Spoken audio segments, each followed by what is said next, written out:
ஹிஸ்டரியிலேயே ரொம்ப மோசமா டார்ச்சர் செய்யப்பட்ட பர்சன்ல ஒருத்தர் தான் வந்து ஜியோர்கி தோசா. இவர் வந்து 1470 ஹங்கேரியில டிரான்சில்வேனியா அப்படிங்கிற ஒரு பகுதியில் பிறக்கிறாரு. இவர் சும்மா இல்லைங்க, ஒரு நோபல் குடும்பத்துல தான் வந்து பிறக்கிறாரு. இவர் வந்து ஆரம்ப காலத்துல ஹங்கேரியோட குதிரைப்படையோட கமாண்டரா இருக்காரு. அப்புறம் 1514 பிப்ரவரியில இவர் வந்து ஆட்டோமன் எம்பையர் எதிர்த்து சண்டை போடுறாரு. சாதாரணமா இல்லைங்க, குருசேடர் அப்படிங்கிற ஒரு பெரிய படையை வந்து வகுக்கிறாங்க. அதுக்கு இவரை வந்து தலைவராகவும் நியமிக்கிறாங்க. அப்போ வந்து ஆட்டோமன் எம்பையரை யாராலையுமே ஜெயிக்க முடியாது அப்படிங்கிற ஒரு நினைப்பு இருந்துச்சு. ஆட்டோமன் எம்பையர் வந்து பீக்ல இருந்துச்சு. இவர் வந்து பெல்கிரேட்ல வந்து சண்டை போடுறாரு. ஆட்டோமன் எம்பையரோட ஒரு ஹீரோவான அலி ஆஃப் எப்ரிஸ் அவரை வந்து தோக்கடிக்கிறாரு. அதுக்கப்புறம் இவரை வந்து ஹங்கேரியோட கிங்கான வெலாடிலஸ் II வந்து இவருக்கு என்ன தராருன்னா வந்து லேண்டையோ ஒரு ஸ்பெஷல் கோட்டையோ நைட்வுட் அப்படிங்கிற ஒரு பட்டத்தையும் வந்து தராரு. அப்புறம் இவர் வந்து ஹங்கேரியோட ஒரு வார் ஹீரோவும் மாறுறாரு. அப்புறம் ஆட்டோமன்ஸ் எதிர்த்து சண்டை போடுறதுக்கு வந்து தோசா வந்து படைகளை திரட்டுறாரு. அப்போ விவசாயிகள்ல இருந்து 40,000 மக்கள் வந்துட்டு இவர் கூட வந்து சேர்றாங்க. இங்கதான் வந்து பிரச்சனையே ஆரம்பிக்குது. 40,000 விவசாயிகள் வந்துட்டு இவரோட போர் படையில சேர்ந்து அங்க இருக்கிற நிலப்பிரபுக்கள் என்ன நினைச்சாங்கன்னா, இவங்க எல்லாம் போயிட்டாங்கன்னா அப்ப நமக்கு யார் விவசாயம் பண்றது, இங்க ஆட்கள் பற்றாக்குறை ஏற்படும். இந்த விவசாயிகளை வந்து ரொம்ப கொடூரமா டார்ச்சர் பண்ணி நசுக்க ஆரம்பிச்சாங்க. நிறைய துன்பத்தையும் உங்களுக்கு தந்தாங்க. இதெல்லாம் பொறுக்க முடியாம அந்த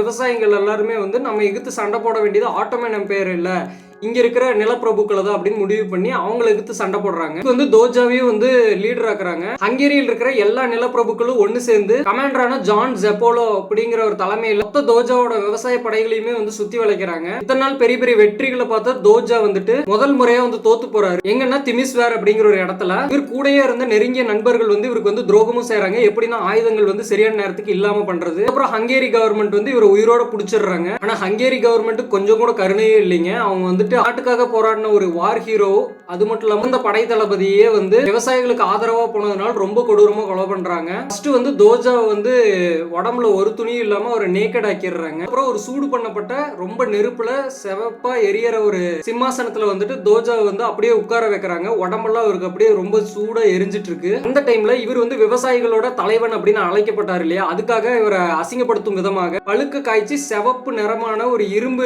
கிரீடத்தை வந்து அவர் தலையில எடுத்து வைக்கிறாங்க. அவரை வந்து ரொம்பவுமே அசிங்கப்படுத்துறாங்க. அப்புறம் அவர் கண்ணு முன்னாடியே அவரோட தம்பியான கெர்ஜலி அப்படிங்கிறவரை வந்து 3 பாகங்களா வந்து வெட்டுறாங்க. வெட்டி அவரையும் வந்து தூக்கி போடுறாங்க. அப்புறம் போர் டைம்ல தோஜாக்கு வந்து ரொம்ப நேர்மையான ஃப்ரெண்ட்ஸா இருக்கு. 9 பேரை வந்து பட்டி போட்டிருந்தாங்க. ரொம்ப நாளைக்கு போட்டிருந்தாங்க இல்லையா, அந்த 9 பேரை அவங்கள வந்து தோஜா வந்து அந்த சிம்மாசனத்துல எரிஞ்சு உட்கார்ந்து இருக்க போகும்போது அவரோட இருக்கிற சதையை வந்து அவங்க எல்லாத்தையும் பிச்சு திங்க சொன்னாங்க. அதுல முடியாதுன்னு சொன்னவங்கள அவங்களே வந்து கொலையும் பண்ணாங்க. வந்து அவரோட உடம்புல இருக்கிற சதையை வந்து பிச்சு பிச்சு திங்க ஆரம்பிச்சாங்க. ரொம்ப கொடூரமா வந்து 1 மணி நேரம் அவர் சர்வை பண்ணி அப்புறம் இறந்தும் போயிட்டாரு. அவர் இறந்ததுக்கு அப்புறம் அவரோட உடலை வந்து 4 பாகங்களா வெட்டி ஹங்கேரியோட கேட்ஸ்ல வந்து தொங்க விட்டாங்க, ஒரு வார்னிங் சிம்பிளா.